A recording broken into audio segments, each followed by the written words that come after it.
சிவோகம்ங்கிற அனுபூதி உங்களுக்குள் மலர்வதற்கான தியான நுட்பம்தான் இந்த சிவதீட்சை.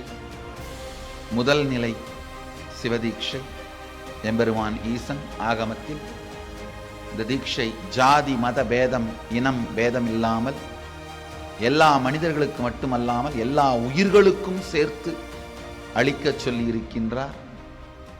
மனிதர்கள் மட்டுமல்ல, உயிர்களுக்கும். சைவத்தில் மட்டும்தான் குரங்கு வழிபட்ட தலம், யானை வழிபட்ட தலம், சிலந்தி வழிபட்ட தலம், பாம்பு வழிபட்ட தலம்னெல்லாம் பார்ப்பீங்க. திரு ஆனைக்காவல் யானையும் சிலந்தியும் வழிபட்ட தலம். திரு எறும்பூர்னு திருச்சி பக்கத்தில் இருக்கு, எறும்பு வழிபட்ட தலம். மயிலாடுதுறை மயில் வழிபட்ட தலம். மிருகங்கள் எல்லாம் கூட எல்லா ஜீவராசிகளுக்கும் இறைவன் அளிக்க சொல்லி இருக்கும் முதல் தீட்சை இந்த சமய தீட்சை.